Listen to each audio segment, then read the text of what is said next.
শেখ হাসিনার আমল এবং বর্তমান আমল এবং মানুষের মনোভাব, কেন শেখ হাসিনা এবং আওয়ামী লীগ এখন আবার সাধারণ মানুষের আলোচনায় কেন? সাধারণ মানুষ, আমি কিন্তু বলি নাই, আমি বলবো না যে এখানে বিভিন্ন শ্রেণী পেশার মানুষ আছে বাংলাদেশে আপনার যদি শ্রেণীভিত্তিক ভাগ করতে চান বা তাহলে আমরা 3টা শ্রেণীতেও যদি ভাগ করি, একটা হলো উচ্চবিত্ত, একটা মধ্যবিত্ত, একটা হলো নিম্নবিত্ত মানুষ। উচ্চবিত্তের মধ্যে আবার উচ্চবিত্ত 1% এটা একটা আছে, আরেকটা হইলো বাকি 10%। তারপর যদি আপনি উচ্চ মধ্যবিত্ত ধরেন, সেটা একটা ভাগ আছে। আবার নিম্নবিত্তদের মধ্যে উচ্চ নিম্নবিত্ত বলতে পারেন, নিম্ন মধ্যবিত্ত বলতে পারেন, বিভিন্ন শ্রেণীভাবে আপনি ভাগাভাগি করা সম্ভব। বাংলাদেশে আমরা যেভাবে আমাদের সমাজ বা আমাদের আয় ইনকাম যেভাবে, সেটা আপনি বিভিন্ন ভাবে ভাগ করতে পারবেন। 1%-এর এক দল আছে 1%, আরেক দল আছে হয়তো 10%, উচ্চ মধ্যবিত্ত একটা ভাগ আছে। এগুলো সব মিলাই কিন্তু 10%-এর মধ্যে এগুলো থাকে।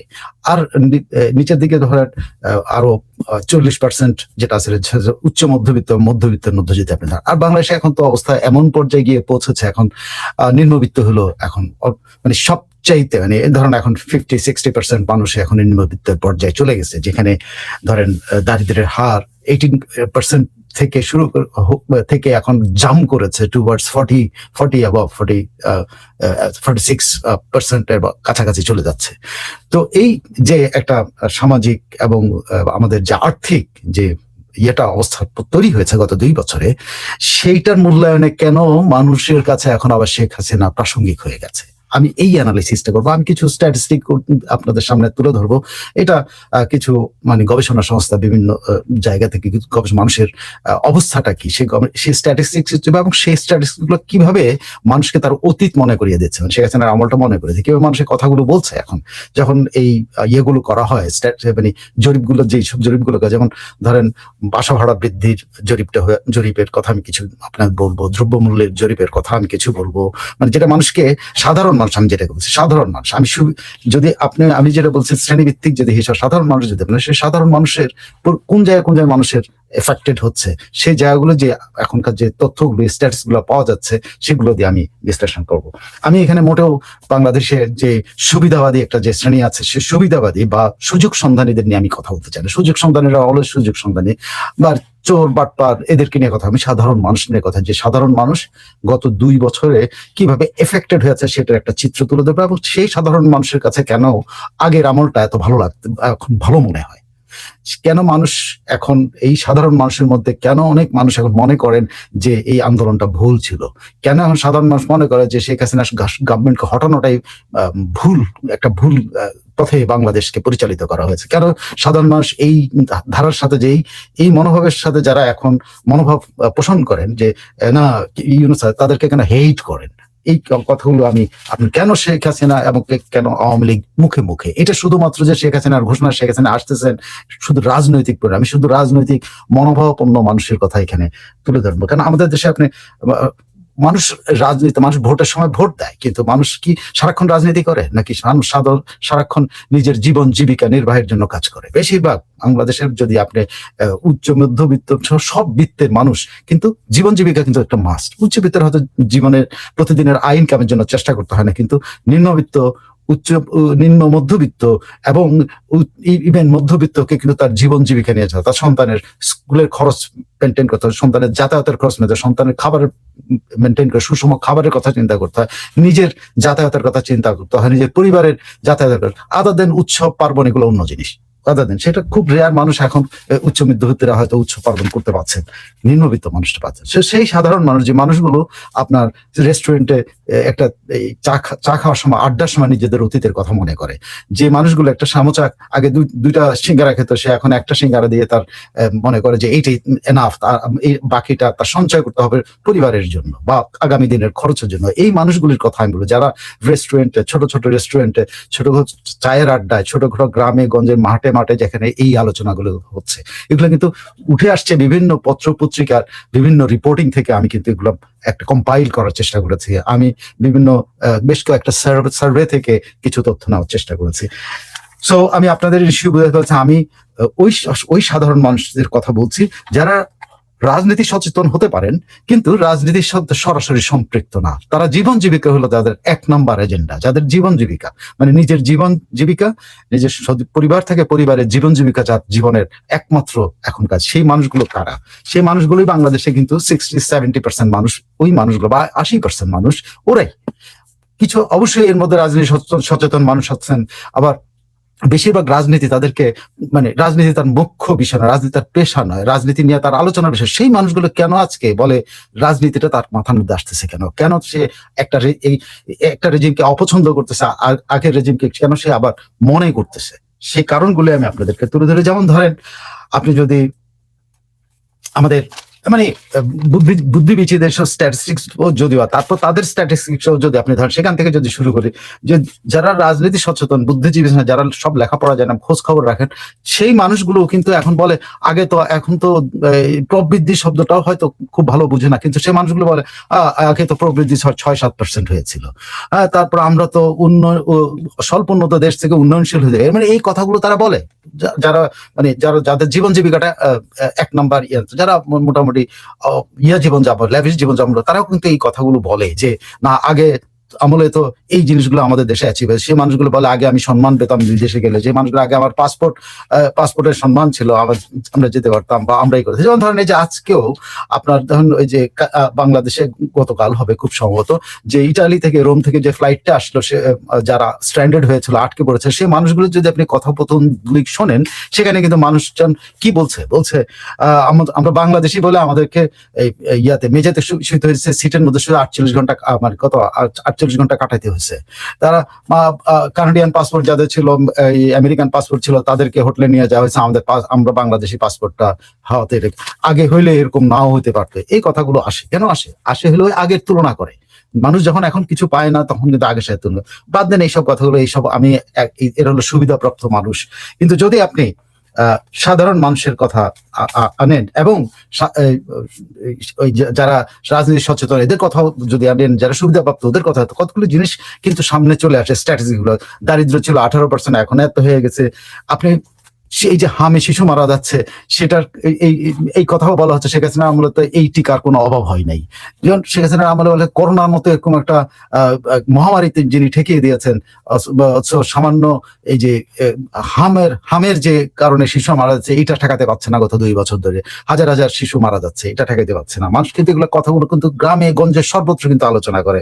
মেয়েরা সাধারণ ইয়াগুলো কি বলে প্যারামিটার গুলো, মেয়েরা স্কুলে যেতে পারছে না। কালকেও যদি ইউটিউব দেখেন, কালকেও আপনি পত্রিকা পড়বেন, একটা মেয়েকে বেড়াতে যাওয়ার কারণে, দুটো মেয়ের উপরে কয়েকটা ছেলে প্রায় একই বয়সের ছেলে তার লাথি মারতেছে, সেই মেয়েটা যখন স্কুলে গেছে, স্কুল তাকে টিসি দিয়েছে। যে অন্যায় করেছে তারই কিন্তু তার কোনো বিচার হয়নি। বিচার হয়েছে কে? যে মেয়েটাকে অত্যাচার করছে তার উপরে। সামাজিক ব্যারোমিটারে কোথায় নেমে আসছে আমাদের নিরাপত্তা? মানে সব বিষয়গুলো কিন্তু নিরাপত্তা একটা, যার নারীর কর্মসংস্থান, নারীর কর্মক্ষেত্রে যাতায়াতে কিন্তু সমস্যা হচ্ছে, নারীদের কর্মসংস্থান, গার্মেন্টসের পর গার্মেন্টস বন্ধ হয়ে যাচ্ছে, নারীরা কর্মসংস্থানহীন হয়ে পড়ছে, সামাজিক ভাবে তারা মানে হয়রানির শিকার হচ্ছে। কারণ ইনকাম না হলে সে কোথায়? তার পেশা চেঞ্জ করছে। অনেক নারীকে আপনি বিভিন্ন ইন্টারভিউতে পাবো, অনেক নারী বলছে যে তারা গার্মেন্টসের চাকরি হারানোর পরে এখন আবার সে বাসা বাড়ির কাজে তাকে জয়েন করতে হচ্ছে। এমনকি অনেকে বলে যে অনেক স্ট্যাটিস্টিক্স আসছে যে অনেক নারীকে একটা ধরেন একেবারে সবচেয়ে খারাপ যে পেশাটা, সেই পেশাটা তো জয়েন করতে হচ্ছে। তারপরে গার্মেন্টস গুলো বন্ধ হয়ে যাচ্ছে। এই সবকিছু অতীতকে কিন্তু সামনে নিয়ে আসতেছে। এখন যদি আপনার সাধারণ মানুষের মনে, যে মানুষগুলো ধরেন এইসব যে স্ট্যাটিস্টিক্স বললাম, যে নারীর উন্নয়ন ছিল এক সময়, নারীরা ভালো থাকতো এক সময়, ওই ছিল, এগুলো বাদ দিয়ে যদি আপনি সাধারণ মানুষ কেন আজকে অতিষ্ঠ জীবন, মানে জীবন যাপন কঠিন হয়ে পড়ছে, সেই কয়েকটা স্ট্যাটিস্টিক্স আপনার সাথে তুলে ধরে আমি বলবো। যে আপনার যে জিনিসটা আসছে, ধরেন জিনিসপত্রের দামের কথা জানেন, রাইস ইনফ্লেশন হয়েছে। রাইস ইনফ্লেশনটা আমাদের খাদ্যে যে খরচ বেড়েছে, রাইসের দাম বৃদ্ধির কারণে এটা 51.55% এই ইনফ্লেশনটা হয়েছে আমাদের। মানে আগে যেটা ধরেন 51 মানে টোটাল যদি আপনার বাড়িতে একটা খরচ হতো 100 টাকা, সেটা 151 টাকা হয়েছে শুধুমাত্র চালের দাম বৃদ্ধির কারণে। সেটা আবার কোর্স রাইস, মানে একেবারে নিম্ন জাতের, যেটা আমাদের একদম নিম্নবিত্ত মানুষ সবচেয়ে কম দাম দিয়ে কিনতে পারে, সেই দামে 51% বৃদ্ধি পেয়েছে। এটা এই 26-এর এই হিসাব না, এটা এই হিসাবটা দেওয়া হচ্ছে কোন সাল জানেন? মাত্র 1 বছর শেখ হাসিনার ক্ষমতা থেকে চলে যাওয়ার 1 বছরের মাথায় কিন্তু এই স্ট্যাটিস্টিক্স গুলো আসছে, যে জুলাই 25 আরেকটা জুলাই গেল, 1 বছর আগে কিন্তু এই ইনফ্লেশনের কথা, এগুলো কিন্তু এখন আলোচনা হচ্ছে। এই 51.55% যদি তখন বেড়ে থাকে, এখন আরো কত বেড়েছে।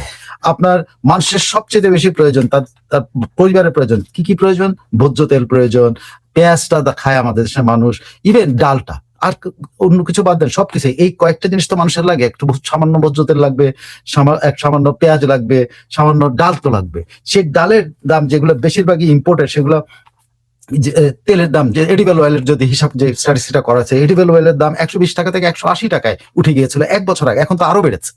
তো মানুষ কিন্তু এগুলা দ্বারা আক্রান্ত হচ্ছে। আপনার যদি কি বলে পেঁয়াজের দাম, পেঁয়াজ তো মাঝখানে একবার বাইরে থেকে এক্সট্রা ইম্পোর্ট করে আনতে হয়েছে, তখন দাম বেড়েছে, ডালের দাম বেড়ে গেছে। আপনি যেই জিনিসটা ধরেন একটা পরিবারের মানে সুস্বাস্থ্যের জন্য সবচেয়ে বেশি প্রয়োজন, সেটা যেন একটু আমিষ খাওয়া। বাঙালির আমিষের খাতে, সাধারণ মানুষের আমিষের তালিকায় গরুর মাংস হারায় গেছে একবারে।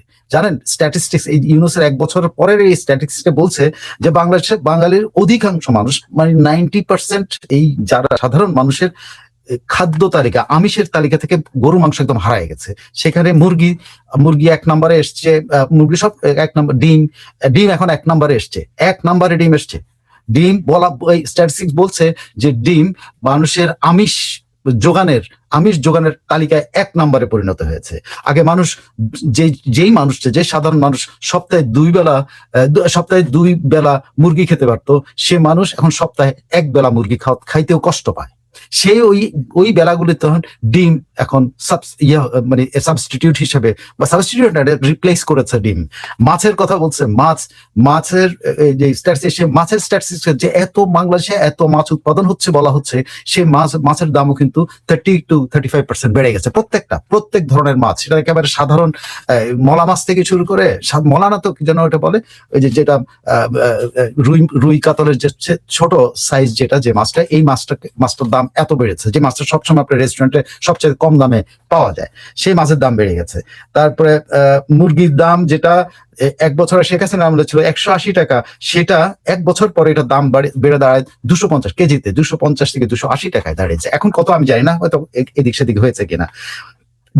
ডিম এখন প্রত্যেক পরিবারের মাংসের রিপ্লেসমেন্ট করে, সেটা আমরা বলছি যে এটা হলো খাদ্যের অবস্থা মানুষের।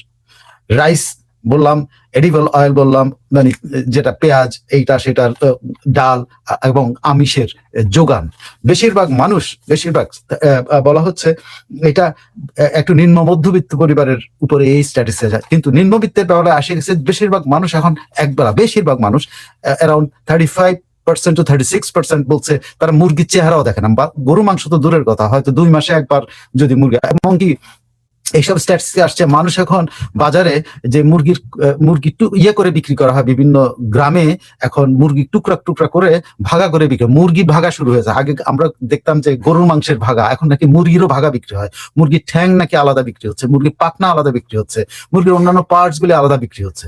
এটা আগে শোনা যেত যে ধরুন কলিজা আলাদা বিক্রি হচ্ছে, সেটা রেস্টুরেন্ট আলাদা, কিন্তু এখন মানুষ গ্রামে গঞ্জে ভাগ করে মুরগি কিনে ভাগ করে নেয়, এরকম পরিস্থিতি তৈরি হয়েছে। এটা এত যে একটা করুণ চিত্র আমাদের সমাজের ভিতরে এখন, যে আমাদের পুরো সোসাইটির মধ্যে যে হয়েছে, মানে ছড়িয়ে ছিটিয়ে আছে, যেটা আমরা জানতাম না। আমি এইসব স্ট্যাটিস্টিক্স না দেখলে বুঝতে পারতাম যে বাংলাদেশে 36% মানুষ 2 মাসেও বা 3 মাসেও মুরগির মাংসের চেহারা দেখে, ডিমই তার একমাত্র ভরসা। আর আমি একটু নিম্ন মধ্যবিত্ত বা একটু উচ্চতরদের স্ট্যাটিস্টিক্স দিচ্ছি। আপনি ভাবতে পারেন, আমার এমন একটা সমাজ, এমন একটা পরিস্থিতি, অর্থনৈতিক অবস্থায় পড়ছে যে আমরা মুরগি ভাগ করে বিক্রি হচ্ছে, আমাদের দেশে মুরগি ভাগ করে কিনছে। মাছের ভাগা আছে, ঠিক আছে, বড় মাছ কিনে ভাগা, কিন্তু এখন এই ভাগে কিনে মানুষ এখন আমিষের সংস্থান করছে। এবার আসেন, আপনি যদি যাতায়াত খরচ দেখেন, একটা একটা পরিবার যদি দুজন বাচ্চা যদি স্কুলে যাওয়া আসা করে, মাও চাকরি করেছে, বাবাও চাকরি করে, মানে হাজব্যান্ড ওয়াইফ দুজনেই চাকরি করেন, তাহলে 4 জনের জন্যই কিন্তু যাতায়াত, একই স্কুলে যদি বাচ্চা হয় তাহলে একটা যাতায়াত দিয়ে চলে, আর না হলে তো 2 স্কুল হলে 2টা যাতায়াত দিয়ে চলে। যাতায়াত কস্ট, ডিজেল দাম বাড়ার কারণে যাতায়াত কস্ট ডাবলের উপরে গেছে। যেখানে প্রতি মানুষের আগে খরচ হতো কত 600 টাকা, সেখানে প্রতি মানুষের খরচ এক্সট্রা খরচ 1200 টাকা অ্যাড হয়েছে। 1200 আর 600 কত 1800 টাকা একজন মানুষের ট্রান্সপোর্টেশনে খরচ হচ্ছে এখন। মানে সাধারণ যাতায়াতে, স্কুল, অফিস, এগুলো যাতায়াতে মানে এক্সট্রা এডিশন হয়েছে 1200 থেকে 600 1800 টাকা প্রতি মানুষের। মানে প্রতি মানুষের একটা বাচ্চারও কিন্তু, যে বাচ্চাটা স্কুলে যাওয়া আসা করতেছে রিক্সা দিয়ে, তারও কিন্তু এরকম খরচ বেড়েছে। সো একটা পরিবারের উপর কি পরিমাণ ট্রান্সপোর্টেশন কস্ট, আপনার এর আগে দিলাম খাদ্যের খরচ, ট্রান্সপোর্টেশন কস্ট, বাড়ি ভাড়া 1 বছরে বেড়েছে 20%। অনেক মনে করেন যে এই মানে উচ্চবিত্ত বা মধ্যবিত্তরা যেখানে থাকে সেটা হয়তো কমেছে, কিন্তু একটি রুম ভাড়া যদি, যেটা হিসাব করছে যে এক রুমে যে পরিবারটা থাকে বা এক রুমে যে এফোর্ড করে, যে যে ব্যক্তি বা যে নারী যদি এক রুম ভাড়া দেয়, যেটা আগে ছিল 6000 টাকা, সেটা এখন 1200 টাকা বেড়ে 7200 টাকা মিনিমাম হয়েছে। এক এক জায়গায় এক এক রেট। বিশেষ করে গার্মেন্টস এর যে শ্রমিকরা, যেখানে ধরুন 60 লাখ শ্রমিকের কথা বলা হয়, সেই 60 লাখ শ্রমিকের কিন্তু 1200 টাকা করে প্রত্যেক রুমের বেড়ে গেছে। এটা হলো একেবারে বাড়ি ভাড়ার চিত্র। এটা এই যে জরিপটা, এটা ঢাকার আশেপাশের জরিপ, গ্রামগঞ্জেরটা এখন পর্যন্ত দেখা যায় না। তারপরে আছে যে প্রচারণা চালা হয়, সরকারি সহায়তা আগে ওএমএস, যেটা ওপেন মার্কেট সেল বলে, যেটা আগে সব সারা বছর পরে যে শেখ হাসিনা রেজিমের সময় এই সহায়তাটা থাকতো শহর ভিত্তিক, সেটা কিন্তু ওএমএস ঠিক মতো কাজ করছে না, কোথাও কাজ করতেছে না ঠিক মতো। মানুষ ওএমএস এর গাড়ি দেখলে মানুষ লম্বা লাইন দিয়ে দৌড়াতে থাকে। এমন স্ট্যাটিস্টিক্স এমন ঘটনার বর্ণনা দেওয়া হয়েছে যে একজন নারী 4 জায়গায় গিয়ে 4th টাইম গিয়ে সে অসুস্থ হয়ে গেছে, সে আর লাইনে দাঁড়ায় যে এক জায়গায় গিয়ে লাইনে দাঁড়ায় সে পায় নাই, আরেক জায়গায় খোঁজ পেয়েছে, সেখানে লাইনে দিয়েছে, সেখানে 4 জায়গায় 4th জায়গায় গিয়ে সে অসুস্থ হয়ে পড়েছে। সে শেষ পর্যন্ত কোনো কিছু না নিয়ে কিন্তু বিকালবেলা বাড়ি ফিরে আসছে, কোনো এই ওএমএস বা এই ট্রাক থেকে কিছু কিনতে না পেরে। আবার কোথাও গেলে দেখা যাচ্ছে যে ডাল দেয় তো চাল দেয় না, চাল দেয় তো তেল দেয় না, তেল দেয় তো পেঁয়াজ দেয় না, মানে কোনো না কোনো একটা ঘাটতি রাখা হচ্ছে। প্রত্যেক মানুষের যে আপনি যে যারা একেবারে নিম্নবিত্ত, যারা এই সহায়তার পর, তারাও কিন্তু বেহাল অবস্থা। এখন আসেন যে বলা হচ্ছে যে কার্ড দেওয়া হয়েছে, কার্ড সম্পর্কে যে এগুলো বলা হচ্ছে, এখন রিপোর্ট গুলো যে বেরোচ্ছে, কার্ড পাচ্ছে কারা, যারা সরকার দল করছে বা যারা বিরোধী দল করছে, কিন্তু সাধারণ মানুষ যারা সরাসরি কোনো পার্টি করে না, তার কি অবস্থা? সে কি কার্ড পাচ্ছে? সে কার্ডের থেকে যে সুবিধাটা পাচ্ছে সেটা মাত্র অল্প কয়টা টাকা, যে টাকা দিয়ে তার দিনে সাপোর্ট কয় টাকা আসে, সেটাও মানে কার্ড মানুষের জীবনে কোনো আনতে পারছে। সো যেটা তার উপরে আছে হলো ইলেকট্রিসিটি নাই, তারপর আছে হলো যদি এখানে গ্যাস দিয়ে মানুষ রান্না বান্না করতে, সে গ্যাস নাই, ইলেকট্রিসিটি নাই। ইলেকট্রিসিটি সম্পর্কে বলা হচ্ছে যেখানে আগে মানে শেখ হাসিনার আগের আমলের একটা দেওয়া হচ্ছে, যে আগে শেখ হাসিনার আগের আমলে 6 থেকে 8 ঘন্টা, শেখ হাসিনার আগের আমলে 8 ঘন্টা পর্যন্ত লোডশেডিং মানুষ বিদ্যুৎ পেত না। ঠিক আছে, শেখ হাসিনার আমলে এটা রিডিউসড হয়ে কথাটা হয়েছে না, ঘরে ঘরে বিদ্যুৎ, এবং বিদ্যুৎ কিছু কারণে কিছু লোডশেডিং হলেও বিদ্যুৎ কিন্তু সর্বত্র ছিল। আজকে জায়গা ভেদে 14 থেকে 18 ঘন্টা পর্যন্ত বিদ্যুৎ থাকে না, গ্যাস তো নাই। সো মানুষের জীবনের নাভিশ্বাস, যেটাকে বলে, সে নাভিশ্বাস উঠেছে। এখন এই পরিস্থিতির যদি তখন এটা হলো মানুষের নিত্যদিনের চলার কথা বলছি, এখানে কিন্তু কোনো কথা, এখানে উচ্চবিত্ত হয়তো মেনটেইন করতে পারছে, উচ্চ মধ্যবিত্ত হয়তো মেনটেইন করতে পারতেছে, তার সম্ভব হচ্ছে। এরপরে আছে একটা বড় বিস্ফোরণ, বড় ইনফরমেশন, সেটা কি জানেন? বেকারত্বের হার। আপনার বলা হচ্ছে যে 60 লাখ থেকে 1 কোটি মানুষ অলরেডি এই 2 বছরে চাকরিচ্যুত হয়েছে, মানে সে তার পেশা হারিয়েছে, মানে তার ইনকামের রাস্তা হারিয়েছে। তাকে এখন মানে এমন স্ট্যাটিস্টিক একটা রিপোর্ট বেরিয়েছে একটা স্ট্যাটিস্টিক্সের ভিত্তিতে, ওই স্ট্যাটিস্টিক্স বলছে যে আগে যেই একজন ব্যক্তি যিনি ঢাকা শহরে তিনি একটা চাকরি দিয়ে পারতেন, এখন তাকে ডাবল চাকরি, মানে 2টা চাকরি করা। বাংলাদেশে, আমি এটা বিদেশে দেখি যে মানুষ 2টা জব করে তার সব করার জন্য, কিন্তু বাংলাদেশে এখন একটা শিক্ষিত যুবক যে একটা চাকরি দিয়ে আগে চলতো, সেই ছেলেটা এখন বা ওই মেয়েটা এখন 2টো, আগে শুনতাম যে একটা টিউশনি দেওয়া বা 2টা টিউশন দিয়ে চলছে, এখন 4টা টিউশন লেখাপড়া বাদ দিয়ে টিউশনি করে সে তার জীবন নির্বাহ করতেছে। একটা কাজ, একটা চাকরি করে আর একটা টিউশনি করে। এইটা কিন্তু পত্রপত্রিকায় ছাপানো খবর, এগুলো কিন্তু বলছে যে যুবকদের অবস্থা, ঢাকা শহর, চিটং শহর, যেখানে আরবান এরিয়াতে যুবকদের এই অবস্থা। যুবকরা যারা শিক্ষিত যুবক, যাদের একটা কাজ আছে, সাধারণ একটা কাজ আছে, সে কাজের পরে ওই কাজ দিয়ে কিন্তু সে আর খেতে পড়তে পারছে না, বাড়ি ভাড়া দিতে পারছে না, সো তাকে সেকেন্ড একটা জব নিতে হচ্ছে। দিস ইজ অল আর মানে কি বলে সমাজের বা আমাদের একদম ইনডেপথ চিত্র, যেগুলো এখন কিন্তু পত্রিকা আস্তে আস্তে করে ছাপাচ্ছে। এই স্ট্যাটাস গুলো আস্তে আস্তে আসছে যে আমাদের একেবারে সামাজিক অর্থনৈতিক কাঠামো কিভাবে ভেঙে পড়তেছে। সো এই অবস্থায় আপনি বলেন, এই অবস্থায় যখন দেশ চলে যায় তখন ওই মানুষগুলোর মুখে কি আলোচনায় আসে?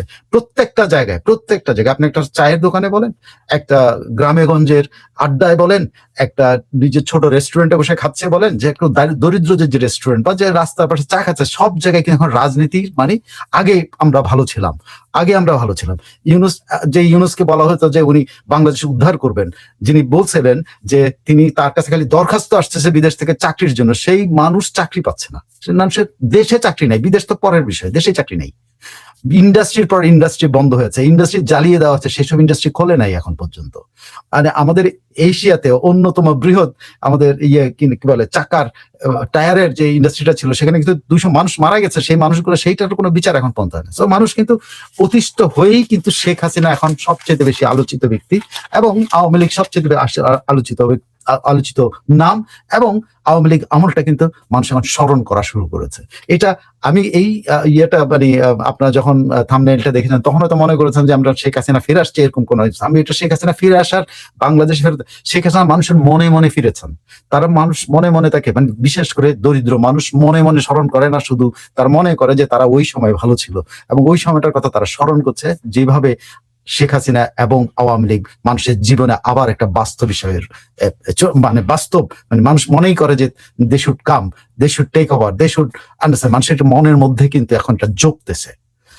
সো থ্যাংক ইউ অল, দীর্ঘক্ষণ আমার কথা শুনলেন, এবং স্ট্যাটিস্টিক্স নিশ্চয়ই শুনতে ভালো লাগে না, যে কারণে আমি এইগুলো নিয়ে আলোচনা আপনাদের সামনে কমই করে, আপনার রাজনীতিটাকে হয়তো গুরুত্বপূর্ণ সেটা মনে করেন, সেজন্য রাজনীতি নিয়ে আমি চেষ্টা করি রাজনীতির সর্বশেষ অবস্থাগুলো বলার জন্য। কিন্তু এইটাও কিন্তু রাজনীতি, যে কারণে আমি হয়তো আপনাদেরকে বোর্ড করেছি কিছু, মানে ডেটা বলে বোর্ড হয়েছেন, কিন্তু এটাও কিন্তু রাজনীতি, এটাও রাজনৈতিক মানুষ, প্রত্যেকটা মানুষ তার পরিবারে বলেন, নিজের জীবনে রাজনীতি দিয়ে চলে। আলটিমেটলি তার কয়টা জিনিস মানুষের জীবনের সবচেয়ে প্রভাবিত করে, একটা হলো তার অর্থনৈতিক অবস্থা, আরেকটা হলো তার রাজনৈতিক মনোভাবের এই দুটো দিয়ে, তারপর পড়াশোনা, আড্ডা ফাড্ডা, এগুলো অন্য জিনিস, কিন্তু সবার আগে কিন্তু এই দুটো জিনিস মানুষের জীবনে প্রভাবিত করেছে।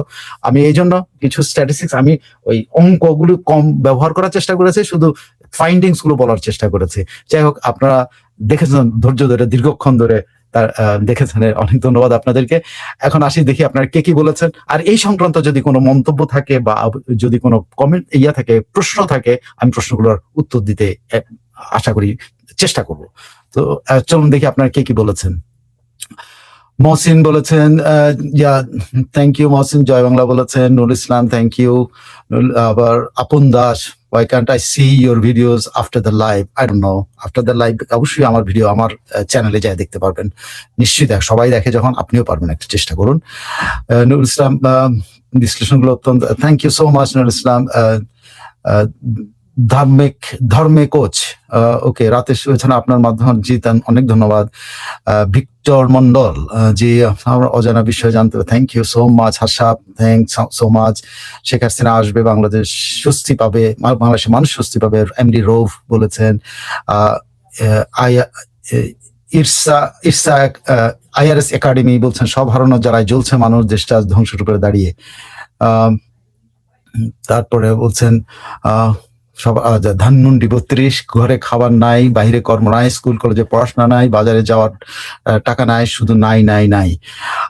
আইন শৃঙ্খলা পরিস্থিতির কথা আর বললামই না, সেটা তো একটা বড় বিষয়। মানুষের নিরাপদ, মানুষের আজকে আইন শৃঙ্খলা পরিস্থিতি যদি বলেন, মানুষ সেফটি বলে কোনো জিনিস নাই। আজকে রাস্তায় আপনি নিরাপদ হাঁটতে পারেন, একটা বাচ্চা মেয়ে রাস্তায় নিরাপদ হাঁটতে পারে, তারা লাথি মারতেছে, তারই বয়সী ছেলে মেয়েগুলো, সে আবার সেই বাচ্চা মেয়েটারই কিন্তু আবার বিচার করে তার স্কুল থেকে বাদ দিয়ে দেওয়া হয়েছে। এই ঘটনাগুলো ঘটতেছে বাংলাদেশে, এবং আপনি ধর্ষণ, এই সেই নারী নির্যাতন, মব, এই আপনি আইন শৃঙ্খলা নিয়ে বলতে গেলে এইটা আলাদা একটা এপিসোড। আমার মনে হয় আমি 1 ঘন্টা তো শেষ করতে পারবো না। যত ঘটনা প্রত্যেকদিন আমার কাছে আমি যদি প্রত্যেকটা ঘটনা নিয়ে যে আজকে এই ঘটছে, যদি এইটার একটা সামারি আপনাদেরকে দেই, আপনার মানে আতঙ্কিত হবেন যে বাংলাদেশের পরিস্থিতি এখন কি। যদি শুধু পত্রিকা থেকে আমি সামারি দিই যে এই ঘটনা আজকে বাংলাদেশে ঘটেছে, ইউটিউব এবং ফেসবুক পরের বিষয়।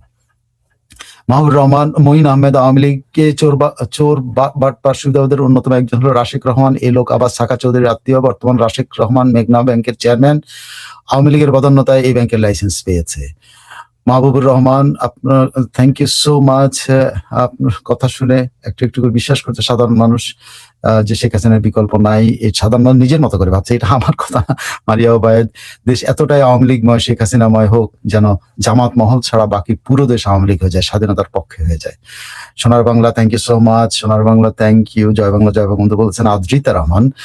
শেখ হাসিনা ম্যাম সবার মুখে মুখে, এটার কারণ বিএনপি জামাত, এরা মুক্তিযুদ্ধের আদর্শ আর অল্প বিস্তর ধারণ করলেও বাংলাদেশের মানুষ তাদের বিশ্বাস করতো। আরেকটি বিষয় আছে, জামাত বিএনপি সাম্প্রদায়িক মৌলবাদী ও জঙ্গি। রঞ্জিত বাদ্য, আচ্ছা, দেশের সাধারণ মানুষ পিঠ দেয়ালে ঠেকেছে। ওয়েব 3 sides, থ্যাংক ইউ। বিপুল, এখানে সময় থাকলে একটু বলবেন কেন তারেক ইন্ডিয়া যাবে না? এটা কি ভারতের সাথে একটা ভাব নিয়ে পরে ঠিকই যাবে, নাকি সত্যি আমেরিকার জন্য যাবে না? লীগের উপর একটা এফেক্ট পড়বে? এই প্রশ্নের উত্তর অবশ্যই আমি দিতে চাই। সেটা হলো যে ওয়েব, আপনার যে প্রশ্নটা, তারেক যাবে না, এটা মোটামুটি ডিসাইডেড যে ব্রিক্স সম্মেলন যাচ্ছে না, কিন্তু কারণটা এখন পর্যন্ত জানা যায়নি। এটা কি শুধুমাত্র ভারত বিরোধিতা না অন্য কোনো কারণ, এটা জানা যায়নি। সেটা জানা গেলে বলা যাবে। তবে যেটা যদি না যায়, আজকে দীনেশ ত্রিবেদী যা বলেছেন, সে 2 প্রধানমন্ত্রী যদি বসতেন তাইলে কিন্তু অনেক সমস্যার সমাধান এমনিতেই হয়ে যেত। সেইটা থেকে বাংলাদেশ হবে, বাংলাদেশ ধরেন এই সুযোগ থেকে, কারণ এটা ভারতের দাওয়াতে না, এটা কিন্তু ছিল ব্রিক্সের দাওয়াতে। So it was safe. এবং আমি মনে করি না যে আমার যা ইনফরমেশন, সেই ইনফরমেশন যা বলে সেটা হলো যে যুক্তরাষ্ট্র চাচ্ছে যে তারেক যেন ইয়েতে যায়, কি বলে, ভারতে যায় এবং একটা মিটমাট, একটা সমঝোতার সম্পর্ক তৈরি করে। এটা কিন্তু যুক্তরাষ্ট্র চাচ্ছে। এখন যুক্তরাষ্ট্র এই দ্বিতীয়টাই করতেছে, বাংলাদেশ এবং ভারতের মধ্যে একটা স্বাভাবিক সম্পর্ক তৈরি করে দেওয়া যায় কিনা, একটা স্বাভাবিক সম্পর্ক আনা যায় কিনা। যুক্তরাষ্ট্র এবং ভারতের যে ইন্টারেস্ট এই অঞ্চলে, যে interest aligned, like they both don't want যে চায়না এখানে ইনক্লুড করুক, বা চায়না এখানে ঢুকে পড়ুক, চায়না এখানে ইনফ্লুয়েন্স তৈরি করুক, চায়না এখানে মানে তারা অবস্থান করুক। এটা কিন্তু যুক্তরাষ্ট্র যেমন চায় না, ইন্ডিয়াও চায় না। সো ইন্ডিয়া এবং যুক্তরাষ্ট্রের রিলেশন বা interest aligned over here. So এখানে কিন্তু যুক্তরাষ্ট্র বরং আমি যতটুকু জানি বরং দুতিয়ালি করছে, যাতে এই তারেক রহমান অ্যাটলিস্ট ভারতের সাথে সম্পর্কটা উন্নয়ন করেন। এটা কিন্তু এটা আপনার কিন্তু এটা যেটা চায়না এখানে কোনো বাধা দিচ্ছে বলেও আমার মনে হয় না। আই ডোন্ট নো, কারণ চায়নাও চায় যে বাংলাদেশ ব্রিক্সে একটা নিজের অবস্থান তৈরি করে। চায়না কিন্তু ব্রিক্সের ব্যাপারে কিন্তু বাংলাদেশের একদম পুরনো সমর্থক। সো চায়নাও আমার ধারণা তারেক রহমানকে এই পরামর্শ দিবে না যে তারেক রহমান ব্রিক্সে না যাক। হয়তো চায়না একটা পরামর্শ দিবে যে আপনি ব্রিক্সে গেলেও আপনার মোদির সাথে ডিস্টেন্স মেনটেন করবেন, এইটা হতে পারে। বা মোদির সাথে যেন বৈঠক না হয়, এটার জন্য চায়না হয়তো পার্সিউ করতে পারে। মোদির সাথে যেন কোনো রকম সম্পর্ক উন্নয়ন না হয়, এটা চায়না পার্সিউ করতে পারে। কিন্তু চায়না, আমার মনে হয় না, যেই ব্রিক্সের যে কাঠামোতে বাংলাদেশ অলরেডি অ্যাপ্লিক্যান্ট, সেখানে কিন্তু চায়না একজন সমর্থক।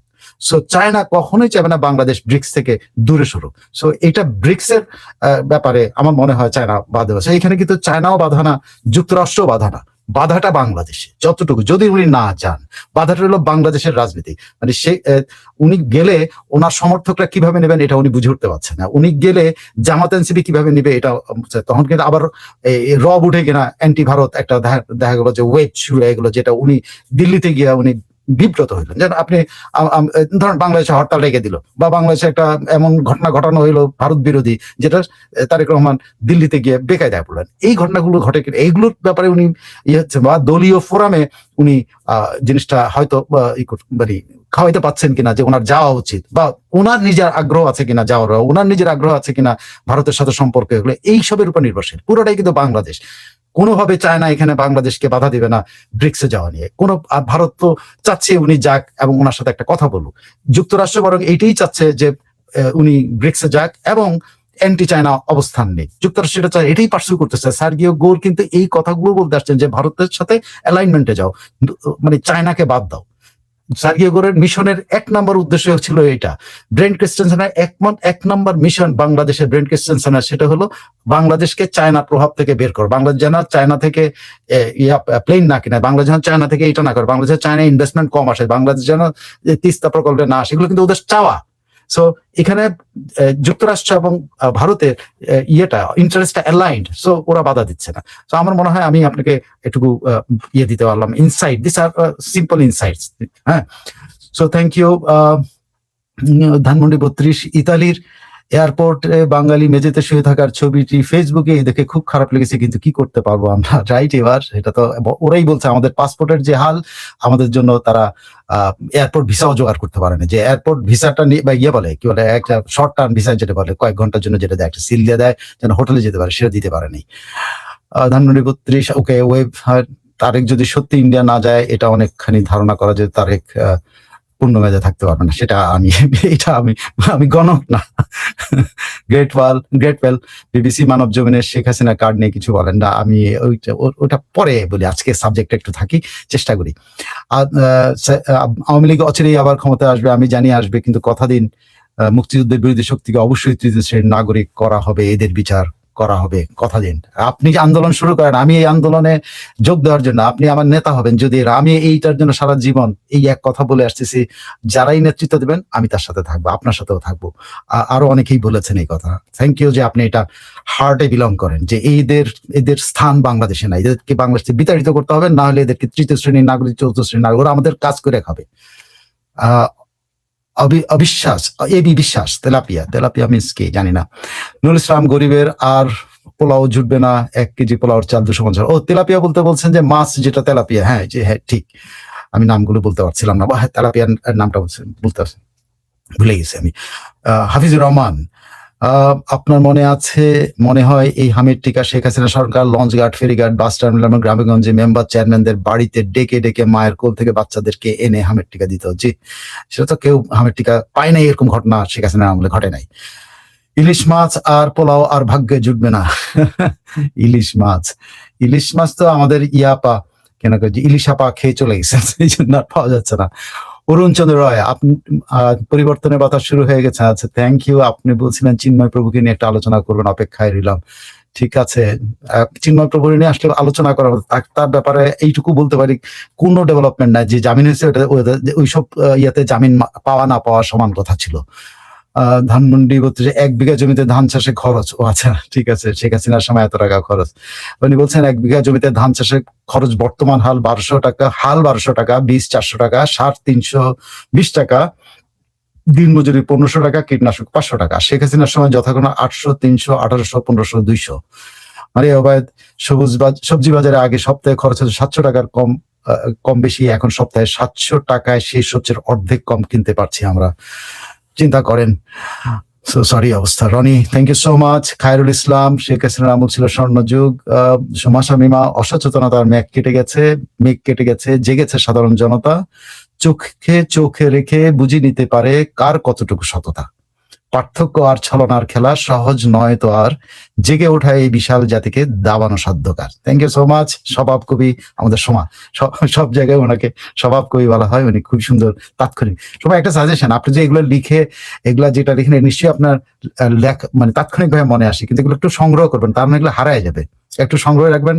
কোনো না কোনো ভাবে এগুলো কিন্তু আপনার এক ধরনের পলিটিক্যাল ইয়ের মতো, আপনার ইয়েগুলো আমি পড়ি, প্রত্যেকটা আমার কাছে মনে হয় এক একটা পলিটিক্স এর জন্য এক একটা মানে কি করে ইয়ে হতে পারে, ইনসাইট হইতে পারে পলিটিক্যাল ইয়ের জন্য।